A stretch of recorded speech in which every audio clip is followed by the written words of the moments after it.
So we're going to be talking about Citrix Files for Windows, and this is a really awesome tool that kind of combines some of the tools we've used in the past, such as Drive Mapper and Desktop app. So with Drive Mapper, you have that awesome ability to work right out of your Windows file system, and with Desktop app, you get a number of functionalities that you would in the web application. What Citrix Files does is combines those two to allow you to have many functionalities right out of the Windows File Explorer. So let's take a look at what that would look like. So here I've opened up that native experience.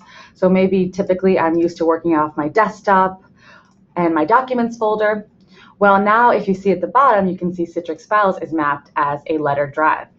So similar to Drive Mapper in that you're going to get a native experience and employees will not have to change the way they work. So, a company just buys ShareFile. Maybe some people are not really excited because they think they're going to have to open up the web application every time they want to access their files. Well, actually with Citrix Files, you can work the same way you always have. So it's really convenient. And all of my personal and shared folders show up right in that Windows file system. So all of these files represent what is in my ShareFile account. Now, with this installation, just a small cache of data is maintained on the local hard drive. So it does not perform a full sync of account content that your sync tool would do, but you do have the ability to download files. So we can look at how that would work in just a minute. But what's great about this is this isn't taking up a ton of room on my hard drive. So it's not a super large amount of data. So further, or moving past just having a mapped drive, which is a great feature in itself, you have a lot of different functionalities in Citrix Files that can allow you to kind of extend what you can do with your files. So for example, if I open up a folder, maybe I want to open up a file. So I can open up files. It's probably not a good one to show.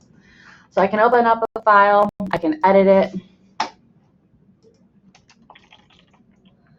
and I can save it right back into Citrix Files, and that'll upload to my ShareFile account. So shortly we should see a little notification in the lower right. But then let's say I want to do more than just edit and save back to ShareFile. Well, if you right-click the document, you can see that you have a number of different capabilities. So you can share the document, so you can either copy a link, email with Citrix Files, email with your mail application, and you can even initiate workflows. So first, let's just see how emailing with Citrix Files would look. So I press that button and quickly we get a window that allows me to enter my recipients, subject, message, and I can even edit message options. And what I have the ability to do here is actually encrypt the full body of the email. I can set some specific notification settings, and I can even configure the security settings for that message. So I can go ahead and send off that message right from the Windows File Explorer, and we can see that that item has been shared successfully. Now, I could also just copy a link or email with my mail application, so that would bring up an Outlook message that you see here. But really a cool thing is the ability to initiate a workflow. So I'll go back, right-click the file, initiate the workflow, and I could either send off an approval or a feedback workflow right from that Windows file system. So I'll quickly enter a message and start the workflow. So moving past that, if you go to a folder, you can actually, if you go to more options, you can manage the permissions on the folder. So this is where I am going to be able to see all of the people on the folder, and I can actually add more users to the folder and remove as well. So let me just add another user. I can set their folder permissions, so maybe they just have download permissions. And I'll go ahead and notify those users that they've been added. So I have a lot of the functionality of the ShareFile web application right in that Windows file system. I could also remove users if I wanted. So let's just say, I'm done working in the Windows File Explorer. I also have a number of different things that I can do with Citrix Files as well. So if I come down to the lower right-hand corner of the screen and click that blue Citrix Files S, I can see the recent files that I've worked on. I can actually open the approvals dashboard.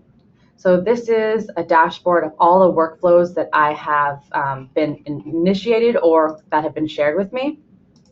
So I have a workflows dashboard right from my native desktop experience. So I could, this is the one I just sent, that approval, just sent it a minute ago. And I also have the ability to set some default settings.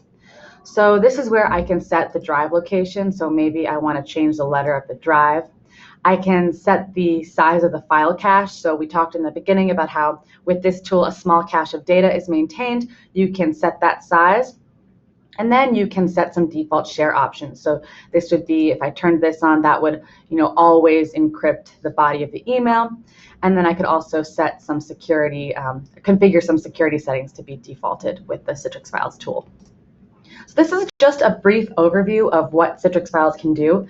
As you can see, it really does more than the typical drive mapper that we've used in the past, and kind of combines some of those functionalities of the desktop app, allowing you to use one tool on your desktop. So last thing I'll mention, I don't know if I did, I might have missed it, but you do have the ability here to download a file fully. So again, we talked about a small cache being maintained.